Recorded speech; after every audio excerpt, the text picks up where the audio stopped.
Hello बच्चों, मैं स्मिता विजयवान स्वागत करती हूँ आपका आईसीटी वर्चुअल क्लासरूम में। आशा करती हूँ आप सभी स्वस्थ होंगे और अच्छे से अपनी पढ़ाई कर रहे होंगे। बच्चों, आज हम पढ़ने जा रहे हैं क्लास 12 की केमिस्ट्री। और क्लास 12 केमिस्ट्री में हमारा चैप्टर चल रहा था सॉल्यूशन। ठीक है, तो सॉल्यूशन को अपने लास्ट लेक्चर्स में हमने काफी सारे टॉपिक्स कंप्लीट कर लिए हैं सॉल्यूशन चैप्टर में। उन टॉपिक्स को एक बार देख करके रिवाइज करके आगे चैप्टर को कंटिन्यू करते हैं। ठीक है, चलिए। तो सबसे पहले हमने इंट्रोडक्शन देख लिया था, टाइप्स ऑफ सॉल्यूशन पढ़ लिए थे। ठीक है, कौन कौन से टाइप्स ऑफ सॉल्यूशन है। फिर हमने सॉल्युबिलिटी के बारे में बात की थी। टेम्परेचर, प्रेशर, सॉल्यूट, सॉल्वेंट का क्या इफेक्ट होता है सॉल्युबिलिटी पर, ये भी देख लिया था। फिर हमने बात की थी बच्चों हेनरीज लॉ की, कि हेनरी का लॉ क्या कहता है।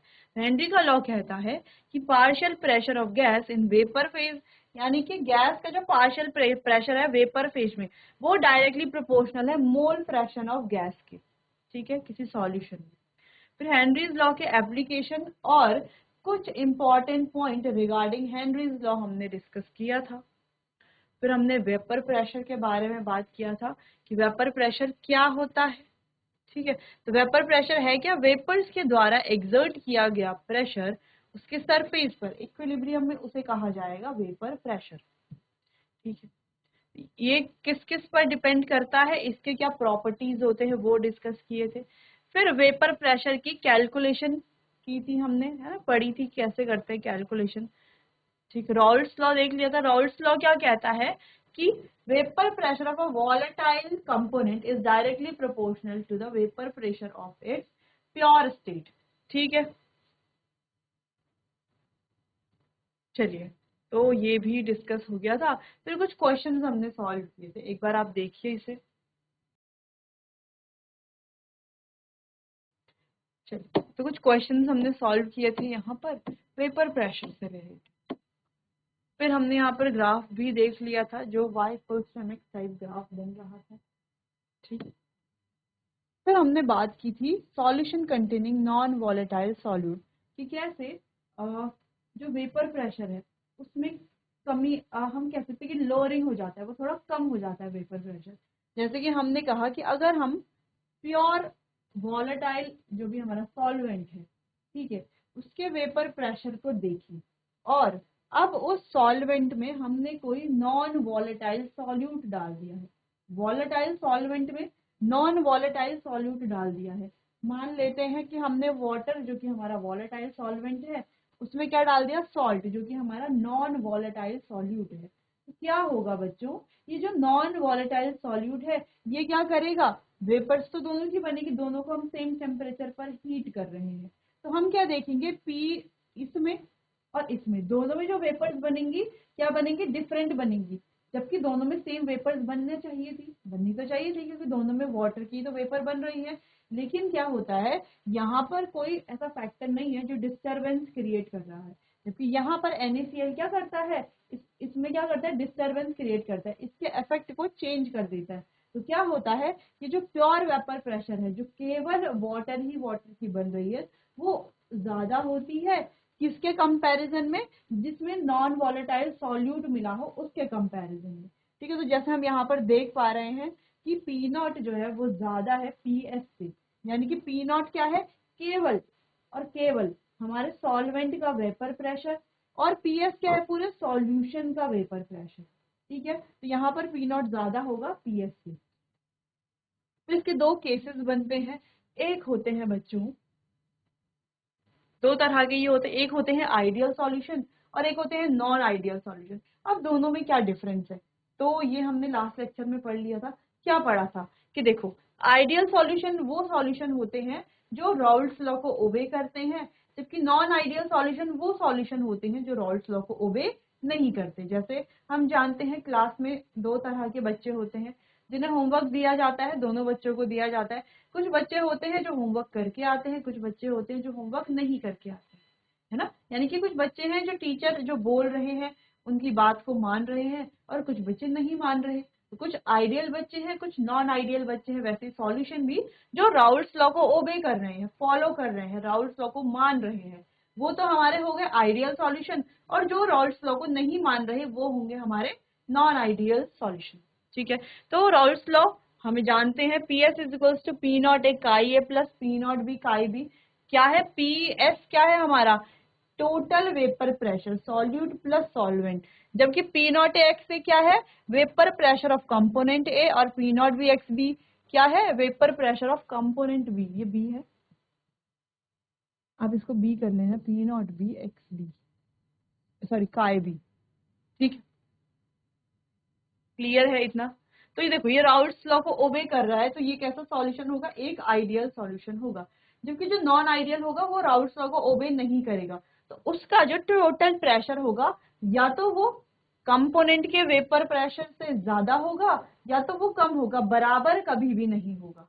ठीक है, ऐसा साइन आ जाएगा वहां पर। क्लियर है, चलो तो एग्जाम्पल की बात करें, जैसे एन हेक्सेन और एन हेप्टेन है, इसके अलावा बेंजीन और टॉलिन है, इसके अलावा ब्रोमोइथेन और क्लोरोइथेन है, तो ये सभी आइडियल सॉल्यूशन के एग्जाम्पल हैं। तो हमने यहाँ पर देख लिया था कि राउल्ट्स लॉ को ओबे करते हैं, जहां पर चेंज इन एंथैल्पी क्या होती है, जीरो। एंथैल्पी में कोई चेंज नहीं आएगा और वॉल्यूम में भी चेंज नहीं आएगा, यानी कि डेल्टा वी भी कितना है, जीरो है।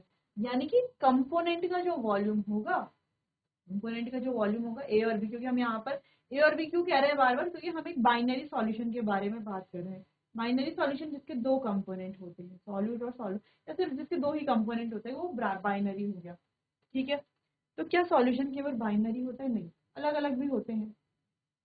चलो, तो यहाँ पर अगर सॉल्यूट और सॉल्वेंट का जो वॉल्यूम है उसको हम ऐड करेंगे, तो वो सॉल्यूशन का जो वॉल्यूम होगा वो उसके बराबर होगा। ठीक है, तो यहाँ पर कोई वॉल्यूम में चेंज नहीं आता है, वॉल्यूम क्या रहता है, दोनों का बराबर होता है, इसीलिए चेंज इन वॉल्यूम क्या है यहाँ पर, जीरो है। ठीक है, बाकी अगर हम इंटरेक्शन की बात करें, फोर्स ऑफ अट्रैक्शन की बात करें, तो यहाँ पर सॉल्यूट सॉल्यूट के बीच का जो इंटरेक्शन है और सॉल्वेंट सॉल्वेंट के बीच का जो इंटरेक्शन है वो बराबर होता है सॉल्यूट सॉल्वेंट यानी कि सॉल्यूशन के इंटरेक्शन के बराबर। ठीक है, इसीलिए कैसा है, ये आइडियल है। अब नॉन आइडियल की बात करते हैं, तो नॉन आइडियल वही बच्चे जो होमवर्क करके नहीं आते हैं, टीचर की बात को नहीं मानते हैं, यानी कि वो सॉल्यूशन जो राउल्ट्स लॉ को ओबे नहीं करते हैं, राउल्ट्स लॉ को फॉलो नहीं करते हैं, राउल्ट्स लॉ को नहीं मानते हैं, वो होंगे हमारे नॉन आइडियल सॉल्यूशन। जैसे कि हम यहाँ पर देख पा रहे हैं, बराबर नहीं है ना, तो यहाँ पर क्या होगा, एंथैल्पी और वॉल्यूम में क्या चेंज आएगा, हाँ बिल्कुल आएगा, क्योंकि अगर चेंज नहीं आएगा तब तो वो आइडियल सॉल्यूशन हो गया, लेकिन अगर चेंज आ रहा है तो क्या होगा, ये नॉन आइडियल सॉल्यूशन। ठीक है, तो ये भी दो तरह के होते हैं, दो। ठीक है, एक पॉजिटिव डेविएशन शो करते हैं और एक नेगेटिव डेविएशन शो करते हैं, तो है ही। तो देखो जब हमने कहा ये इसके बराबर नहीं है, बराबर नहीं है यानी कि जो सॉल्यूशन का जो वेपर प्रेशर है वो सॉल्यूट और सॉल्वेंट के वेपर प्रेशर के बराबर नहीं है, तो बराबर नहीं है तो ज्यादा होगा तो पॉजिटिव डेविएशन शो करेगा, या कम होगा तो नेगेटिव डेविएशन शो करेगा। क्लियर है, चलो, तो ऐसे हमने यहाँ पर देख लिया था। अच्छा, यहाँ पर ए ए यानी कि सॉल्यूट सॉल्यूट इंटरेक्शन लिख लेते हैं।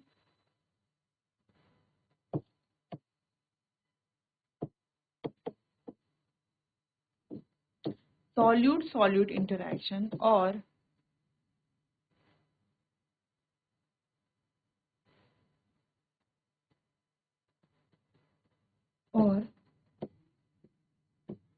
सॉल्वेंट सॉल्वेंट इंटरेक्शन बराबर नहीं होते हैं सॉल्यूट सॉल्वेंट के। ठीक है, क्लियर है, तो बराबर नहीं है तो ज्यादा होंगे या कम होंगे, तो दो केसेस बन रहे हैं, यहाँ पर ज्यादा है तो पॉजिटिव डेविएशन शो करेगा, यहाँ पर कम है तो नेगेटिव डेविएशन शो करेगा। क्लियर है, चलो, फिर पॉजिटिव डेविएशन और नेगेटिव डेविएशन हमने देख लिया था, जहां पर इंटरमॉलिक्यूलर अट्रैक्टिव फोर्सेस ज्यादा होंगे इसके बीच में, सॉल्यूट सॉल्वेंट में, ए बी में। ठीक है, इंटरेक्टिव फोर्सेस ज्यादा होंगी, तो वो वेपर कैसे बनाएगा, कम बनाएगा, वेपर कम बनाएगा तो उसके जो टोटल वेपर प्रेशर होगा वो क्या होगा, कम होगा, तो वो क्या शो करेगा, नेगेटिव डेविएशन शो करेगा। और जहां पर इंटरमॉलिक्यूलर अट्रैक्टिव फोर्सेस स्ट्रांग होंगी, वीक होंगी, तो ये क्या करेगा, ज्यादा वेपर बनाएगा। ज्यादा वेपर बनने पर क्या होगा, वेपर प्रेशर ज्यादा होगा सॉल्यूशन का। ठीक है, तो ये क्या शो करेगा, ये शो करता है पॉजिटिव डेविएशन। तो ये दो तरह का हमने यहाँ पर देख लिया है, positive deviation and negative deviation. इस तरीके से आप यहाँ पर देख सकते हो, पॉजिटिव डेविएशन कौन शो कर रहा है, नेगेटिव डेविएशन कौन शो कर रहा है। ठीक है, चलो तो एक बार आप इसे देख लो, फिर यहाँ पर हमें कुछ ग्राफ और भी देखने हैं, समझने हैं। ठीक है, नोट कीजिए इतना।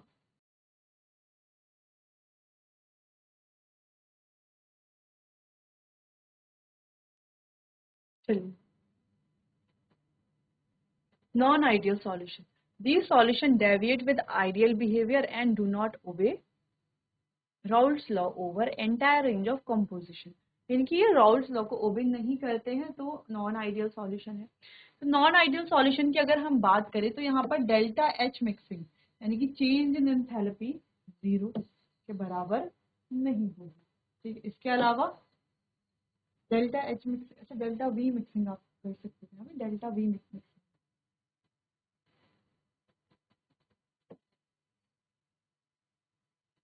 ये भी क्या होगा, के बराबर नहीं होगा। ठीक है, 0 के बराबर नहीं होगा। तो डेविएशन दो प्रकार की है, पॉजिटिव डेविएशन और नेगेटिव डेविएशन। अगर हम पॉजिटिव डेविएशन की बात करते हैं तो यहाँ पर सॉल्यूशन का जो वेपर प्रेशर है वो ज्यादा होगा। ठीक है, क्लियर है, समझ में आया। और यहाँ पर जो डेल्टा एच मिक्स है यानी कि चेंज इन एंथैल्पी है वो भी ज्यादा होगा 0 से। और वी मिक्स है यानी कि चेंज इन वॉल्यूम है वो भी क्या होगा, ज्यादा होगा 0 से। जैसे एग्जांपल है साइक्लोहेक्सेन और इथेनॉल। ठीक है, तो आप यहाँ पर देख सकते हैं क्या हो रहा है। नॉर्मली तो ऐसा होता था अभी तक, ये कर रहे थे हम अभी तक। ठीक है, लेकिन अब आप देखोगे ये क्या होगा, इससे स्लाइटली इंक्रीज है, ये भी क्या इससे स्लाइटली इंक्रीज है। तो जो टोटल वेपर प्रेशर है सॉल्यूशन का वो भी क्या है, स्लाइटली इंक्रीज है ना। ये क्या है, टोटल वेपर प्रेशर ही तो है। ठीक है, तो इक्वल नहीं है, ये क्या है, ये ग्रेटर है। क्या है, ये ग्रेटर है P1 और P2 से। ठीक है, चलो क्लियर है, इतना इतना समझ में आया।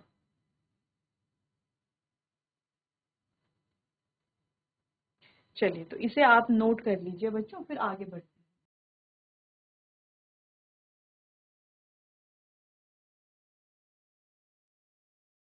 आगे बढ़ते हैं, बात करते हैं नेगेटिव डेविएशन की।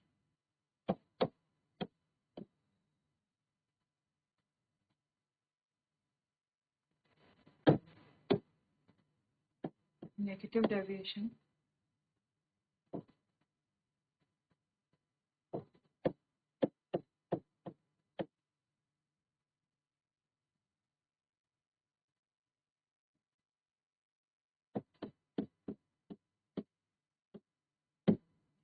ये होता है नेगेटिव डेविएशन। जो सॉल्यूशन का वेपर प्रेशर है वो टोटल वेपर प्रेशर है, वो क्या होता है, कम होता है। जैसे हम यहाँ पर देखें तो ये क्या होगा, इससे कम, ये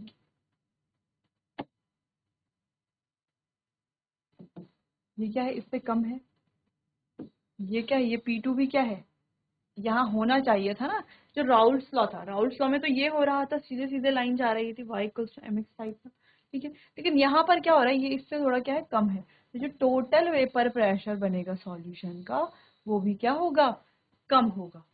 ठीक है, इतना क्लियर है। ठीक है, तो ये इजी ही था, हमने पहले भी पढ़ लिया था, अपने लास्ट लेक्चर में भी पढ़ लिया था। ठीक है, लास्ट क्लास में इसको डिस्कस कर लिया था। बस फिलहाल आपको केवल और केवल ये ग्राफ ही नोट करना है। ठीक है, नोट कीजिए इतना।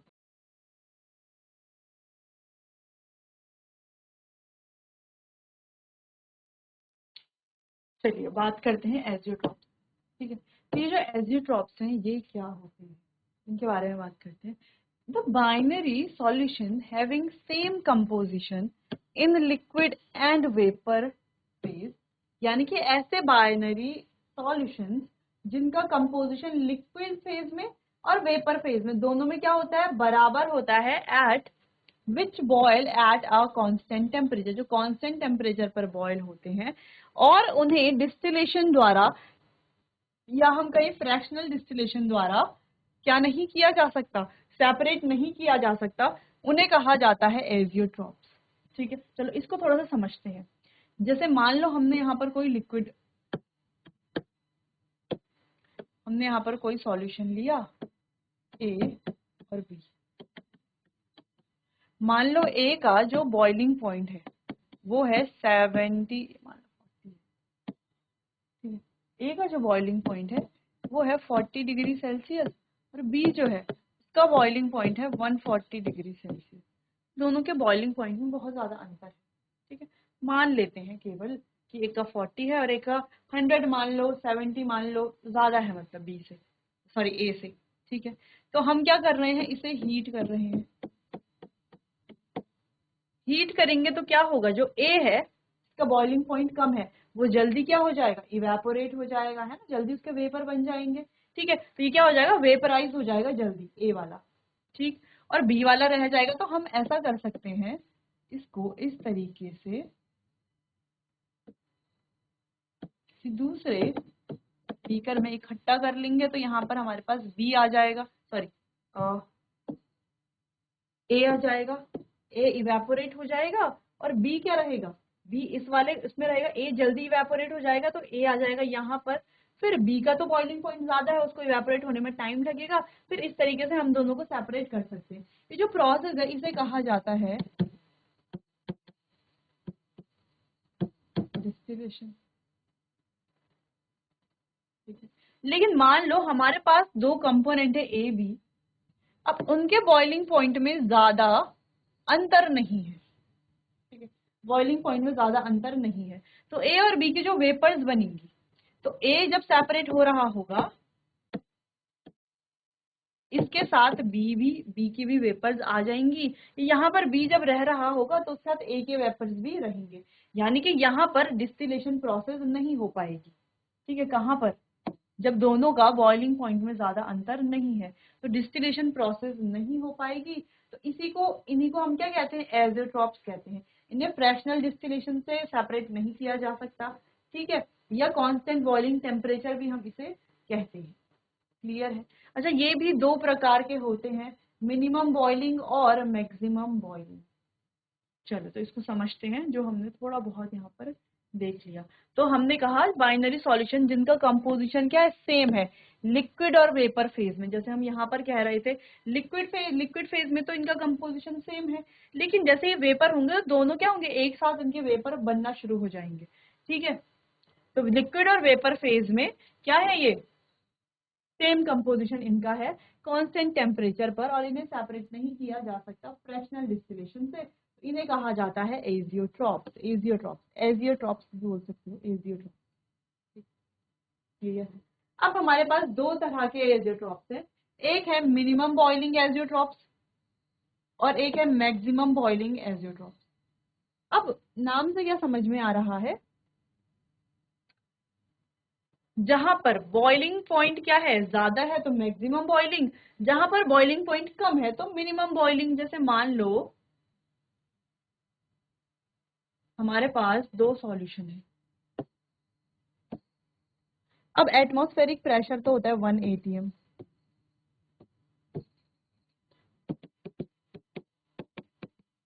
ठीक है।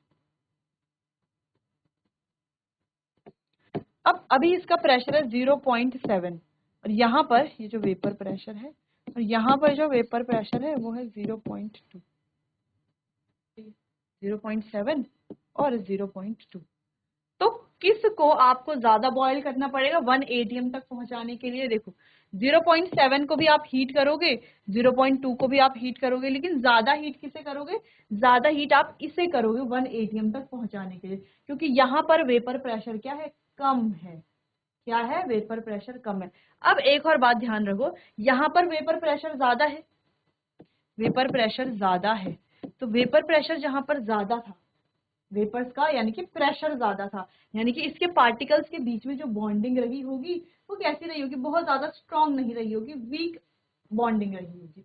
तो इन्हें हम क्या कहते थे, यहाँ पर क्या हो रहा था, पॉजिटिव डेविएशन, जबकि यहाँ पर वेपर प्रेशर क्या है, कम है, यानी कि पार्टिकल्स के बीच में जो बॉन्डिंग है वो स्ट्रॉन्ग फोर्स ऑफ अट्रैक्शन है, जिस वजह से ज्यादा वेपर नहीं बना रहा, तो वेपर प्रेशर भी ज्यादा नहीं है। तो यहाँ पर क्या होगा, नेगेटिव डेविएशन। ठीक है, तो वेपर प्रेशर क्या है, कम है। तो वेपर प्रेशर अगर ज्यादा है तो यहाँ पर इसे 1 atm तक पहुंचने के लिए ज्यादा बॉइलिंग करना पड़ेगा क्या, ज्यादा बॉईल करना पड़ेगा क्या, नहीं, बॉइलिंग पॉइंट बढ़ाना पड़ेगा क्या, नहीं। लेकिन यहाँ पर क्या करना पड़ेगा, इसे 1 atm तक पहुंचाने के लिए हमें क्या करना पड़ेगा, और हीट देनी पड़ेगी, और ज्यादा हीट करना पड़ेगा। यानी कि यहाँ पर जो बॉइलिंग पॉइंट है वो होता है कम, और यहाँ पर बॉइलिंग पॉइंट होता है ज्यादा। ठीक है, तो यहाँ पर बॉइलिंग पॉइंट कम है पॉजिटिव डेविएशन में, तो इसे क्या कहा जाएगा, मिनिमम बॉइलिंग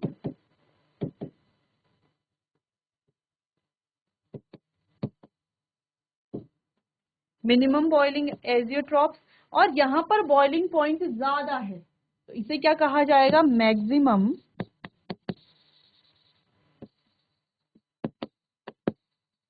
बॉइलिंग एजियोट्रॉप। ठीक है, मिनिमम बॉइलिंग और मैक्सिमम बॉइलिंग समझ में आया, कहाँ पर मिनिमम बॉइलिंग है, कहाँ पर मैक्सिमम बॉइलिंग है। जैसे हमने बोल दिया है यहाँ पर वेपर प्रेशर कितना है, 0.7। अब इसे 1 atm तक पहुंचाना है, और यहाँ पर है 0.2, इसे भी 1 atm तक पहुंचाना है। इसे पहुंचाने के लिए ज्यादा हीट देनी पड़ेगी या इसे ज्यादा हीट देनी पड़ेगी, इसे देनी पड़ेगी ना, ज्यादा हीट देनी पड़ेगी, बॉइलिंग पॉइंट ज्यादा देना पड़ेगा, वेपर प्रेशर कम है, तो ये क्या होगा, नेगेटिव डेविएशन और मैक्सिमम बॉइलिंग एजियोट्रॉप। सेम यहाँ पर ये क्या होगा, पॉजिटिव डेविएशन, वेपर प्रेशर ज्यादा है क्योंकि, लेकिन बॉइलिंग पॉइंट कम देना पड़ेगा, इसलिए होंगे मिनिमम बॉइलिंग एजियोट्रॉप। क्लियर है, तो चलो इसको रीड कर लेते हैं यहाँ पर। The binary solution which show a large positive deviation, तो जो लार्ज पॉजिटिव डेविएशन शो करता है, और हम जानते हैं लार्ज पॉजिटिव डेविएशन कौन शो करता है, जिनके पार्टिकल्स के बीच का जो इंटरमॉलिक्यूलर फोर्स ऑफ अट्रैक्शन होता है वो होता है वीक। ठीक है, वीक होने की वजह से वो वेपर प्रेशर उनका ज्यादा होता है, ज्यादा वेपर्स बनाएंगे तो वेपर प्रेशर ज्यादा होगा, और वो शो करेंगे लार्ज पॉजिटिव डेविएशन। ठीक है, फ्रॉम राउल्ट्स लॉ फॉर्म, तो ये क्या बनाते हैं, ये बनाते हैं, फॉर्म करते हैं मिनिमम बॉइलिंग एजियोट्रॉप्स। जैसे कि हमने यहाँ पर देखा क्या बना रहे हैं, minimum boiling azeotrope as specific composition. तो कंपोजिशन क्या होती है, स्पेसिफिक कंपोजिशन। एग्जाम्पल है जैसे 95% इथेनॉल एंड 5% वाटर। ठीक है, वही मैक्सिमम बॉइलिंग एजोट्रॉप की बात करते हैं तो यहाँ पर होता है large negative deviation. Negative deviation कहाँ पर होगा, जहां पर पार्टिकल्स के बीच का, यानी कि जो दोनों कंपोनेंट है या सॉल्यूशन जो भी है हमारा, के बीच के जो पार्टिकल्स हैं उनका इंटरमॉलिक्यूलर फोर्स ऑफ अट्रैक्शन बहुत ज्यादा स्ट्रांग होगा, वहां पर वेपर कम बनेंगे, वेपर कम बनेंगे तो वेपर प्रेशर कम होगा, और उस वेपर प्रेशर को 1 atm तक पहुंचाने के लिए ज्यादा हीट करना पड़ेगा, ज्यादा बॉईल करना पड़ेगा, इसीलिए ये होंगे हमारे maximum boiling azeotropes. Form maximum boiling azeotrope at a specific composition, एक स्पेसिफिक कंपोजिशन में, जैसे नाइट्रिक एसिड है 68% और वाटर 98% और 32% वाटर का मिक्सचर। ठीक है, और अगर हम मिनिमम बॉइलिंग की बात करें तो 95% इथेनॉल का मिक्सचर वाटर के साथ, 5% वाटर के साथ। क्लियर है, मिनिमम बॉइलिंग एजियोट्रॉप और मैक्सिमम बॉइलिंग एजियोट्रॉप समझ में आया, बहुत ज्यादा इंपॉर्टेंट है। क्लियर है, ठीक है, तो चलिए बहुत अच्छे से आपको समझ में आ गया होगा, नोट कर लीजिए इसे।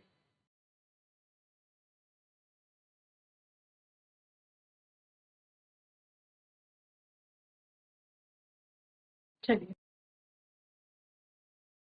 अब बात करते हैं expression of concentration of solution. कुछ यहाँ पर कंसंट्रेशन के बारे में बात करते हैं, अलग अलग एक्सप्रेशन है जो हमें आगे पढ़नी है।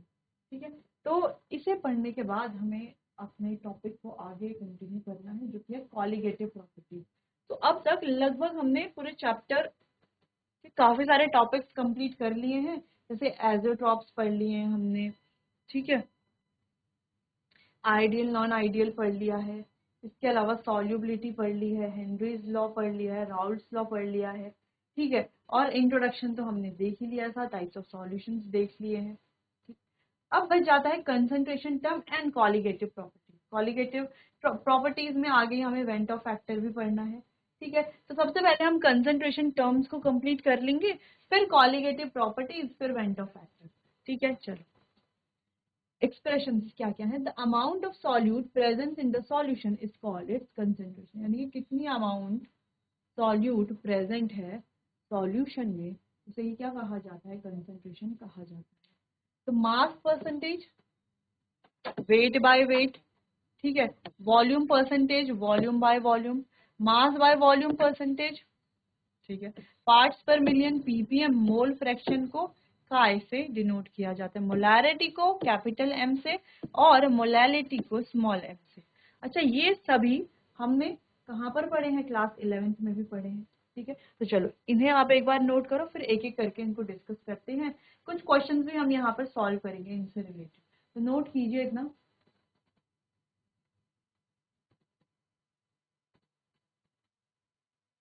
चलिए बच्चों अब इसे और इनके क्वेश्चंस को और इन टॉपिक को डिस्कस करेंगे अपने आने वाले अगले सेशन में। तब तक के लिए आपका बहुत बहुत धन्यवाद।